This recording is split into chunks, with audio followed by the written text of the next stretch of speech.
The PSBA is committed to diversity, inclusion, and equity work. As an organization based in Tacoma, Washington, we acknowledge the Puyallup tribe and invite you to visit the official website of the Puyallup and listen to their land acknowledgement statement. We acknowledge that we are on the traditional homelands of the Puyallup tribe. The Puyallup people have lived on and stewarded these lands since the beginning of time and continue to do so today. We recognize that this land acknowledgement is one small step towards true allyship, and we commit to uplifting the voices, experiences, and histories of the Indigenous people of this land and beyond. And thank you to everyone for joining us today for our lunchtime conversation with Zoe Goehring and to learn about cave paper. And I'm so pleased to have my PSBA member, artist, and papermaker, Deborah Greenwood, to help introduce Zoe and cave paper.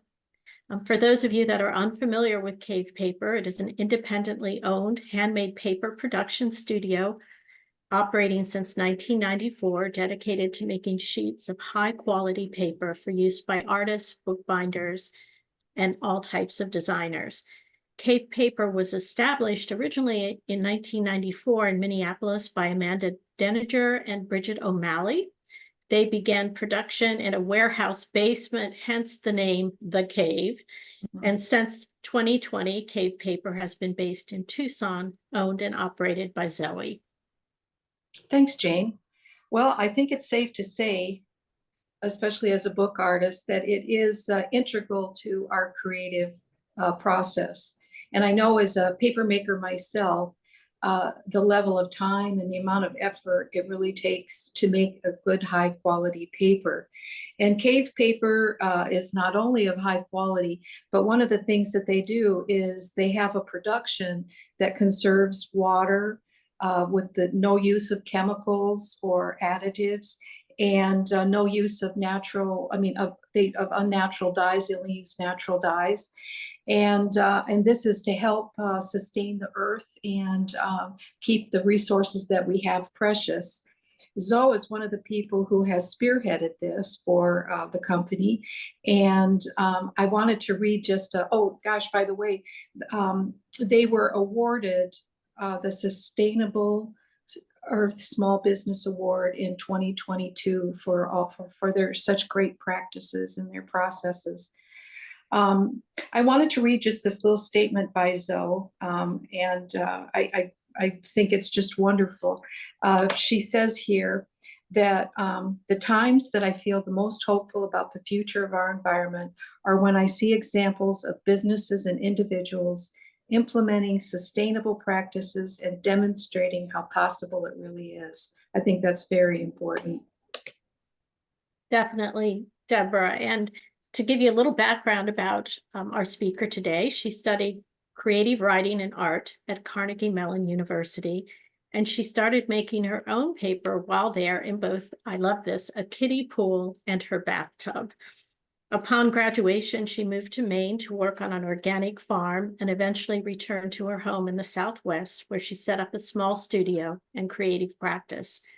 She was interested in the process of sewing on paper, and through connections met Amanda, one of the owners of Cave Paper. And well, the rest is really history. Through studio visits, careful planning, and lots of discussion, Zoe took on the business and equipment and set in motion a new chapter in the story of Cave Paper. She's continued to advance her learning about paper making by having a chance to study at the Morgan Conservatory in Cleveland. She's toured other studios and joined with fellow paper makers through the North American Hand Paper Makers Organization. Hundreds of books contain the paper, Cave Paper, and each sheet is unique and a beautiful piece of work of art in itself. So please join us in welcoming Zoe. Thank you. Wow, thank you for that wonderful introduction. I'm like, that's so kind. I'm blushing. I apologize that I'm kind of in the dark. I'm currently traveling, and so I'm working with what I have here. So I realize the lighting isn't ideal, but you'll have to bear with me. Thank you so much to PSBA for inviting me here to speak. And thank you for that wonderful introduction again. I'm just going to jump right in to my presentation because there's just a lot to talk about, and I want to make sure that we have time at the end for questions. Many of you are maybe familiar with cave paper already, and I'm really excited to learn that some of you are also paper makers, and I know I saw some familiar faces and names before we started, and new to me faces as well. So really grateful to have the chance to connect with you all.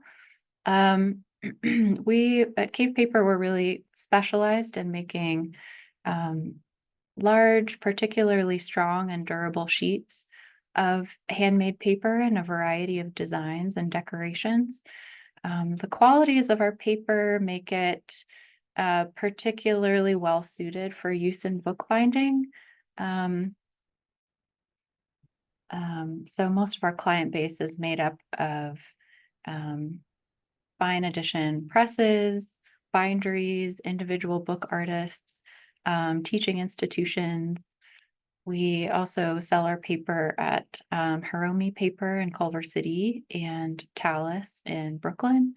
And yeah, but our paper is used by all kinds of artists. It's always really exciting for me to see how it's transformed once it leaves the studio. These designs here, it's not our full catalog, but it does represent kind of the color palette that we generally work with.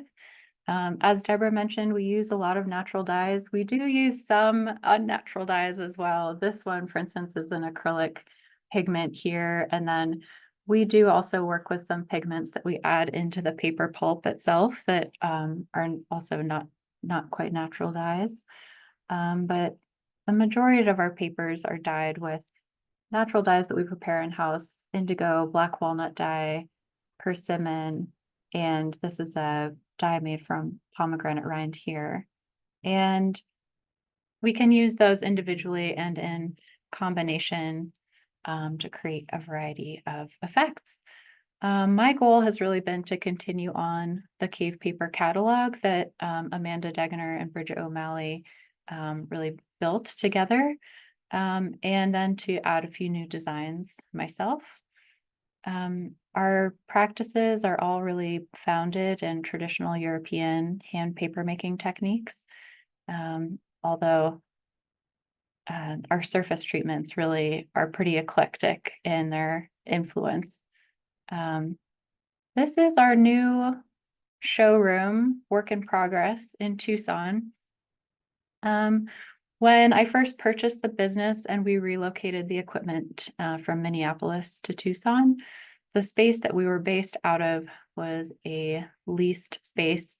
And about a year and a half ago, I guess coming up on 2 years now, we had to move out of that space. So we're lucky enough to be able to get some generous help to purchase a building. And so hopefully we won't have to relocate again. But we now have this dedicated showroom space, which I'm very grateful to have. I'm going to jump right into our production practices, just because there are so many steps to get into. But in general, there are just infinite ways to make paper. And the processes that I'm going to walk through are really specific to getting the outcome that we want. So if you wanted to make a really smooth, open structured sheet of paper, you would probably go about every step of this quite differently than what I'm going to talk about. But because our goal is to create this really strong paper that can hold up to a lot of wear and tear, all of the choices that we make along the way are really geared toward getting that result. This is Ramona. She's my operations manager here. So phase one, we start with the raw fiber and transform that into a sheet of paper. And then the second phase of our production is applying these different surface treatments to that base sheet and finishing the paper. Most of our paper is made from Belgian flax. It starts off looking like this, and flax is naturally quite long, and so they chop it down into about 1/4 inch lengths for us to start. Flax also has a really high shrinkage rate, and so that's another thing that contributes to the strength of our paper. These are the 2 dimensions that we produce regularly, and because there is some shrinkage in each dimension, the finished dimensions are about 17 inches by 21 inches and 21 by 27 inches. We also produce our designs in 2 different weight ranges. Regular weight, which is still pretty sturdy and is really great if you're going to be wrapping book board or creating folds, manipulating the paper. And the heavyweight is more of a heavy cardstock.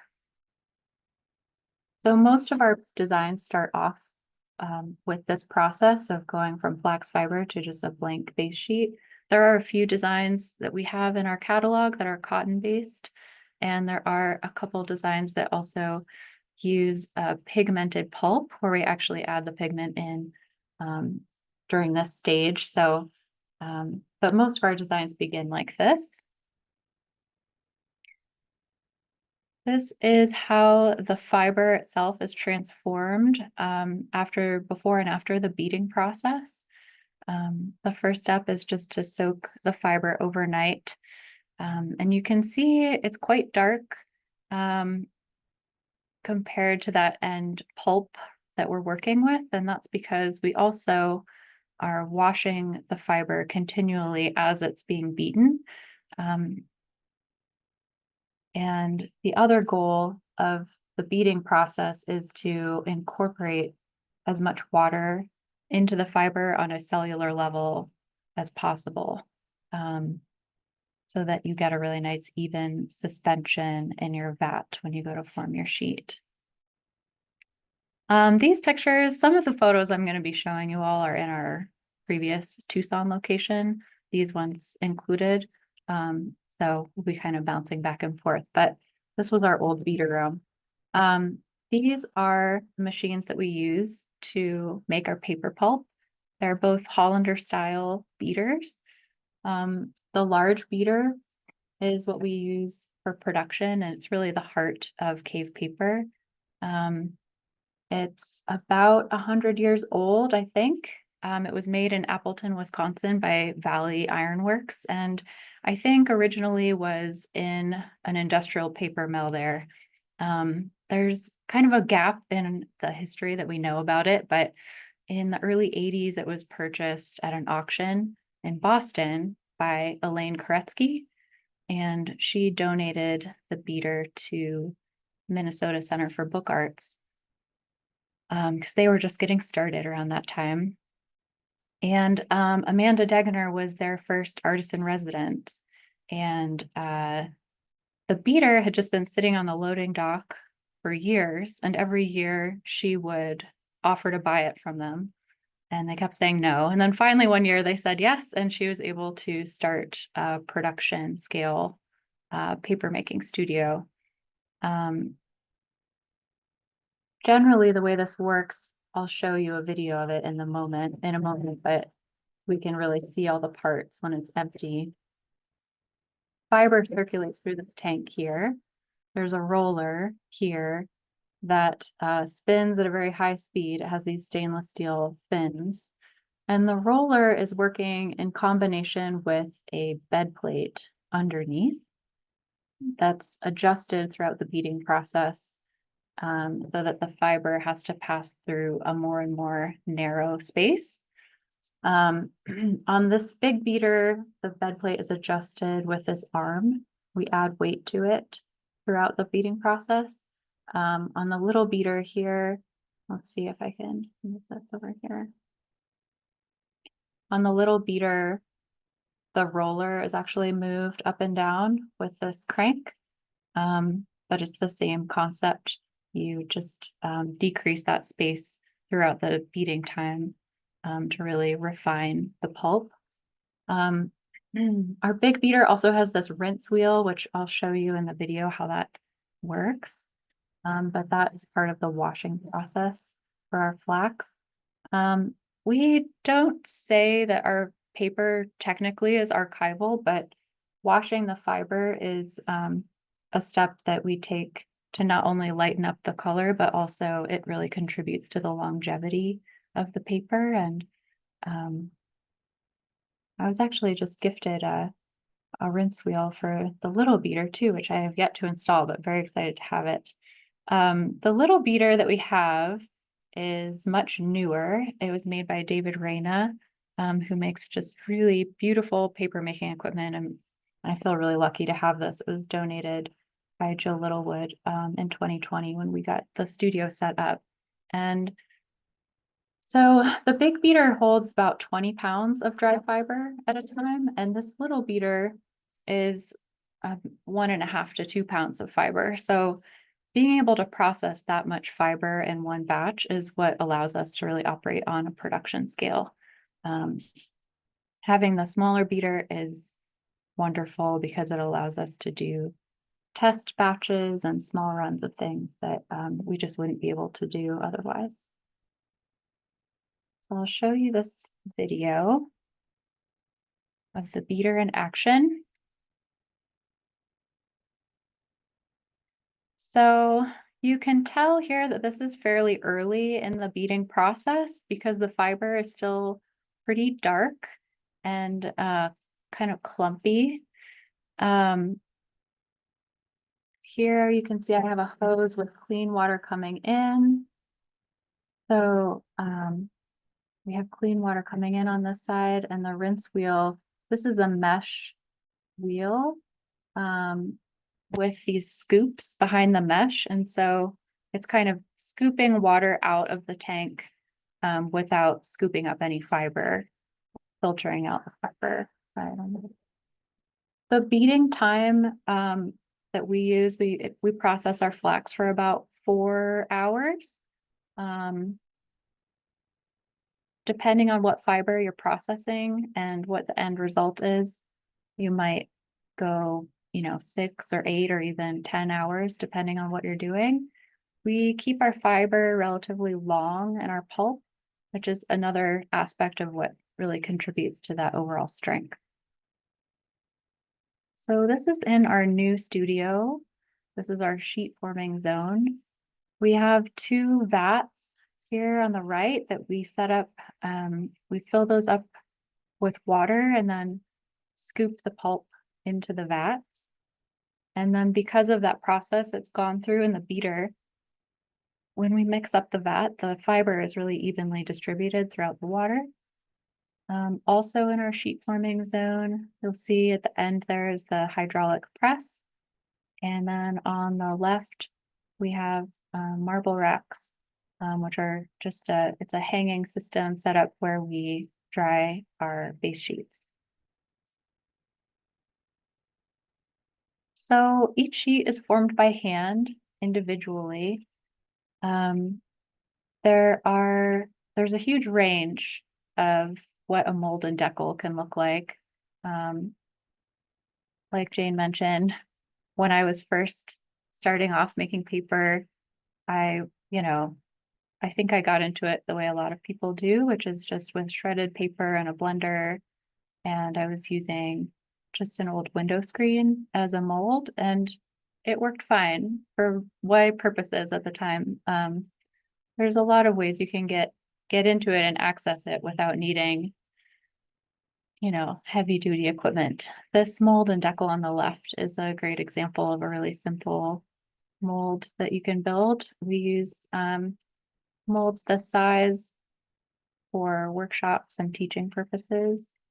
The molds and decals on the right are really beautiful hand-built molds by Timothy Moore. We have an 18 by 24 inch and a 24 by 30 that translate into those dimensions I showed you at the beginning. But basically, if you are unfamiliar with how mold and decal work, you hold the two together tight against each other, scoop into your vat of pulp, give it a shake to interlock the fibers and even out the sheet, and let it drain. And as the water drains out of the mesh, your sheet of paper begins to take form. And when you remove the decal from the mold below, you end up with the edge of the sheet, the deckled edge. Here's a quick video. This is again our old space, but here's just an example of sheet forming sped up a little bit.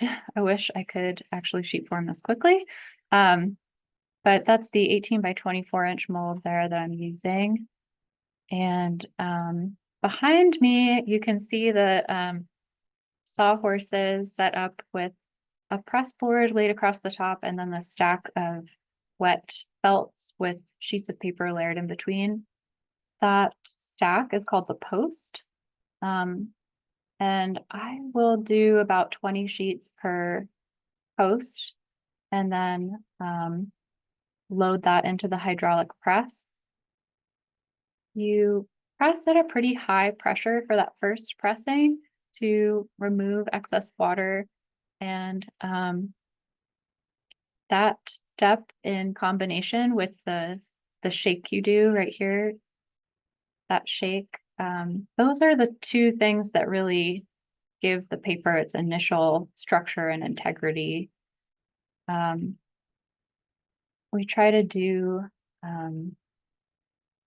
2 to 3 batches of paper every time we're sheet forming, so anywhere from 40 to 60 sheets in a go.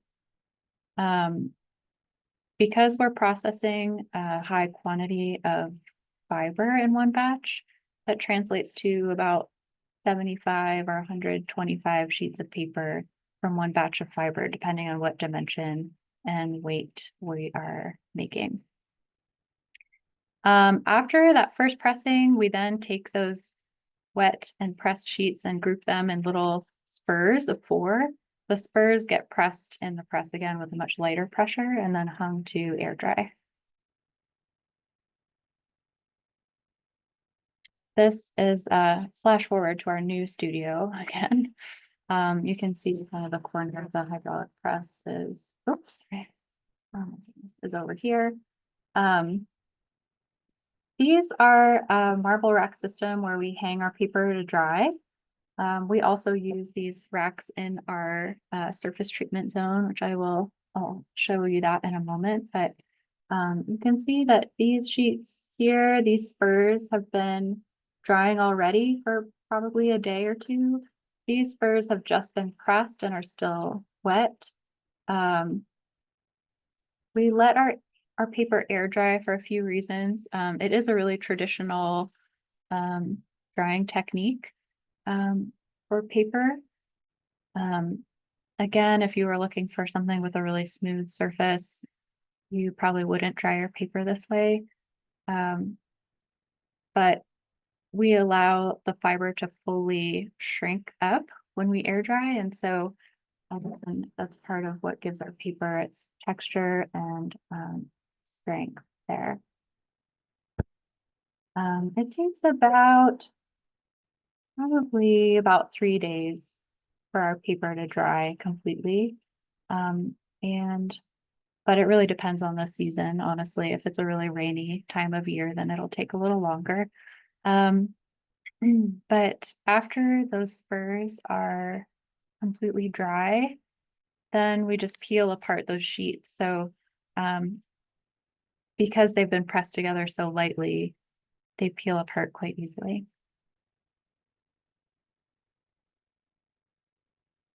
Which takes us to the next phase, which is surface treatments. This is our little dyeing zone here. We have a U shape of marble racks. For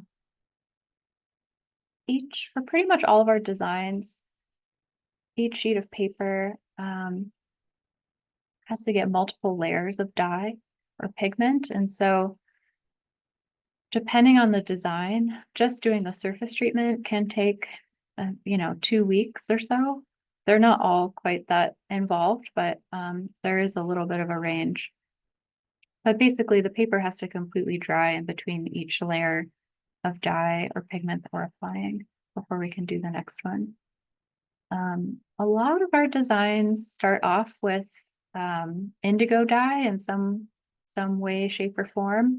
This red trash can in the middle here is actually our indigo vat that we dip paper into, either rolled and dipped to create a wavy pattern or just dipped in straight, except for the corners to hang to get just a full dip of indigo.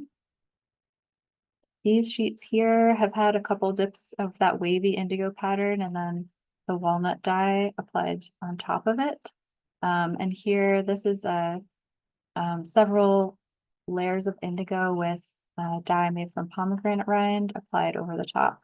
I'd say, honestly, I think about half of our catalog is made up of sheets that start off with some indigo dye. The final step for all of our paper is to get a coat of gelatin, which is a traditional material used for an external sizing on the paper. We use it to give our paper a little extra durability, and it also helps prevent any potential color transfer that might happen. This is Anita. She's worked with me for a couple of years now, and I think she's applying gelatin here with a roller to some sheets of Starry Night. This setup here is what we actually use for most of our paper. I know it looks kind of, it's good to always just work with what you have, I think. So we have sawhorses here with a press board on top. And pretty much all of the dyes, walnut dye, the pomegranate, all of that gets applied in this manner as well. The indigo is the only one that we dip into the vat. So to walk you through a few of the different techniques and designs that we make. Again, this is that indigo night with the layers of indigo waves. When we do the indigo on this, we leave areas of the base sheet showing through so that when we then do a couple passes of walnut dye over the full sheet, we get areas that just have that walnut on its own. This here shows you kind of the range of what you can achieve with indigo dye, depending on how concentrated you make your vat. We do a couple different variations of this indigo dye with overlapping waves of indigo, some that have the base sheet showing through and some that are completely covered with indigo. This is Degener Black here. This is several layers of a really dark indigo, then covered with several layers of really dark walnut dye. And it just ends up creating this really nice inky black. On the right is black walnut dye on its own. Really evokes the feel of leather in a lot of ways. This is our persimmon sheet. I think the color is a little skewed here. It looks a little more pink than usual, but it does start off as a very pale pinky brown color that darkens quite a bit over time. We use a really traditional Japanese dye for this design called kakishibu, which is made from fermented persimmon juice. And you can find it in liquid or freeze-dried form. I get it in freeze-dried and then reconstitute the dye, and then it's brushed across the surface of the sheet. It's naturally really water resistant. So this is the one of the only sheets that we don't apply gelatin to because it is self-sizing in that way. I think traditionally it was used as a waterproofing technique even. On the right is Charnel House Crackle, which is one of the few kind of synthetic pigments that we work with, this acrylic pigment, to make this design. We have one other crackle sheet in the catalog that uses a walnut dye, the O'Malley crackle. But for this technique, it's actually a resist dye method. So before applying any dye or pigment to the sheet, we actually apply a really concentrated layer of that gelatin sizing to the base sheet, let that cure, and then crumple the sheet, submerge it in the dye bucket really quickly, give it a rinse, and then everywhere that there's a crack created in the gelatin, you end up with a darker line where the dye was absorbed by the paper. So yeah, just kind of a fun resist dye method that can be applied a lot of different ways. Starry Night is a design that we make that starts off with multiple dips, full dips of indigo. And while we're applying that first layer of gelatin sizing, we sprinkle mica across the surface of the sheet, let that dry, and then a second layer of gelatin is applied to kind of seal in the mica. It's inevitable that some of it is going to flake off, I found. No matter what I do, a little bit comes off, but most of it will stay on there. We also have a cotton-based sheet in our catalog that's just a white cotton sheet with mica applied to the surface in the same way, and that's the snow paper. Our cotton sheets, unfortunately, have been out of stock for a while as I've been trying to find a new source for cotton rag. There was a some acquisition that happened. The one company that everyone I know had been ordering their cotton rag from, and so we're all trying to find a solution to that. The very last step of the process is to flatten the paper, and to do that, the paper is misted down with water, just using a pressure sprayer, a hand pump sprayer. That stack of misted paper gets wrapped in plastic and rehydrated for a few hours. And then each sheet is layered in between two really absorbent blotter papers. And then that little stack is sandwiched in between layers of cardboard. And we just repeat that process in a stack. Weight is applied to the top, and then air is pushed through the channels of the cardboard so that the paper slowly dries in that form. And there's so many ways you can do this, kind of, from as low tech to as high tech as you want to go. This is a really simple method here, just using cinder blocks and box fans. This is a really beautiful stack dryer that was also donated to the studio by Jill Littlewood. It's really huge scale, so it's great for flattening our 30 by 40 inch papers that we do occasionally. And the weight is applied here by just cranking this down, and there's a fan in the back. This stack dryer we had built specifically for the dimensions of our paper, just for efficiency, and show you that here again in, halfway through loading it up. So there's a box fan in the back that just pushes air through those cardboard channels this way. And then I have, ratchet straps that go over the top to apply a little bit of pressure. This is just a snapshot of our dry room. Whenever we finish paper, it gets stored in these flat files here. We also have just base sheet inventory is stored in this room too. So we have shelves of just the natural flax paper ready to be dyed. And then there's always just stacks and stacks of paper in various stages progress, which I love. This is actually my favorite stage of the paper. It feels really alive, and it's in this stage and makes me really happy. Here's a little before and after 175 sheets of, this is that O'Malley crackle I mentioned earlier. Just the change that really transforms the paper in that final stage. So that's kind of the basis of our production method. And then another prong of what we do is taking on a handful of custom projects every year. So I just want to show you a few of the things that I've done since running Cave Paper.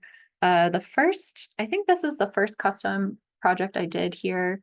This was for Veritas Editions for a collection of photography photographs by Paul Caponegro.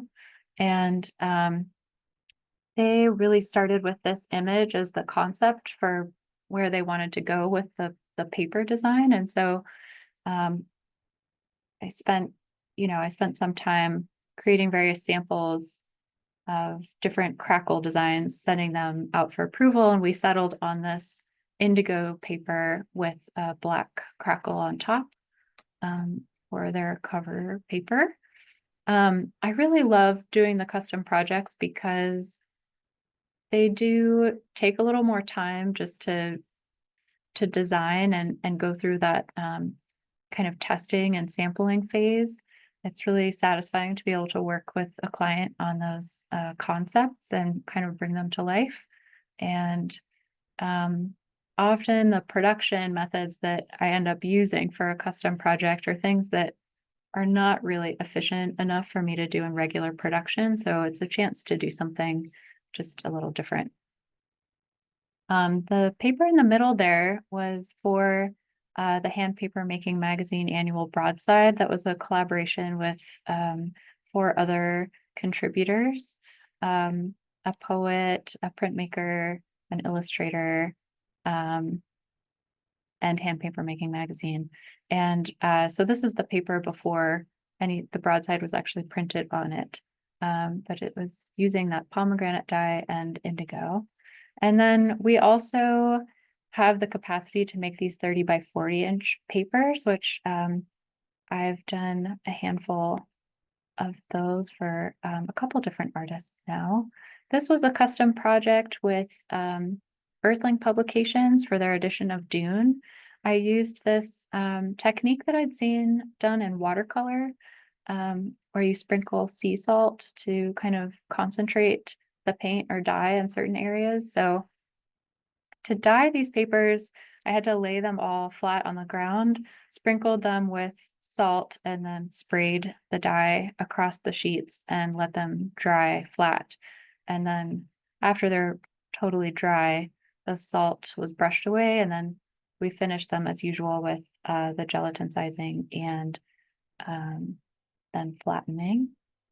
This was a really fun one to work on because when they came to me, they really wanted to include sand in the paper itself. And so my challenge was, how do I still give them that feeling without ruining my equipment? So I think it worked out. Here's another custom sheet that had a pretty involved process. This was a design for Charnel House Editions. Based off of a limited run of paper I had made as a celebration of 1 year of Cave Paper in Tucson. So down here, you can kind of see the process. I started with 5 different pigmented pulps and poured yellow and orange pulp directly onto the mold. And then with that in place, formed a sheet of paper in the vat of blue pulp directly on top of that. Here you can see what it looks like after it's transferred onto the felt. And then in a separate vat, I floated the pigmented pulp for the clouds.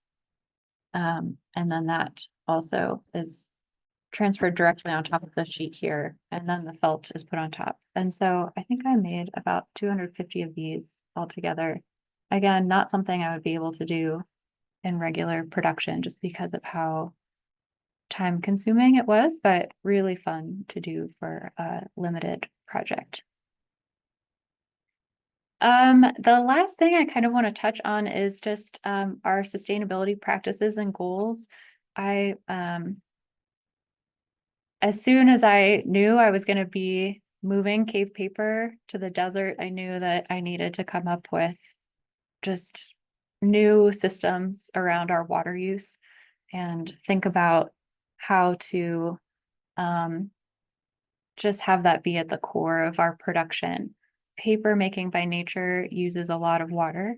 And so my goals have really been to reuse as much of the water as we can, use our gray water in productive ways. And so far it's been going pretty good. I have more work to do for sure. Right now we're capturing all of our gray water and we're able to use that in garden basins because we don't mix anything into our pulp. You can see on the right there is our gray water going into a little desert basin.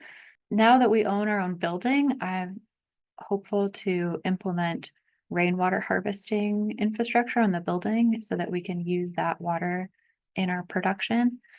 And then I'm also starting to work with clients on recycling their waste materials. This, what you can see here is a test batch working with an artist who has a small clothing business as well. And she sent me her cotton canvas fabric scraps from their production. And so I'm transforming that into paper for her, some of which she's going to use in her own art practice. And then some of it can be used in, product materials for things like hang tags, things like that. So I'm just kind of on the cusp of branching out into that direction too with our production processes. And finally, we've started adding some classes in our new studio. So if you find yourself in Tucson, definitely check out our website and see what we have going on. I'm going to be adding our winter workshop dates pretty soon. And then we have a few in-person studio tour dates that are up right now too. I try to do about one of those a month.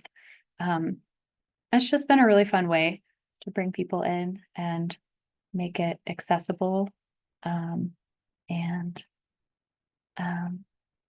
invite people to play. It's such a transformative experience, I think, to make paper. And so it's definitely a goal of mine to share that with others in any way I can. And here's our new space and all my contact info there. And I hope that we still have some time for questions. This is Jane again, and we definitely have a few minutes for Okay, great. questions. Let I me just close will this out. say, probably on behalf of everyone, we'll never look at a piece of cave paper exactly the same way. It just is so incredible, the amount of time and effort that you put into the design and the production. And thank you so much for your reuse and production methods gained towards sustainability. That's so important. The papers are Thank you. beautiful. I was glad to see the Veritas productions. We had Craig Huber speak at the Collins Library a couple of years ago. Oh, great. I know his books have gone on to win awards and fame, and the surface treatments in your specialized papers are simply beautiful. So thank you Thank so you. much. I'm sure that there might be some questions, but maybe I'll just jump right in with a question. You ended with information about classes and workshops. Can you tell us a little bit about your internship program? That might be of interest to some online. Yes. So the internships have been really important to Cave Paper since the very beginning. I've had to kind of shift the structure of them considerably since owning the business. In the past, production was really dependent on interns being a part of that. And I've kind of shifted the focus, just separated the two a bit more. So I currently take on about one intern every 6 months or so.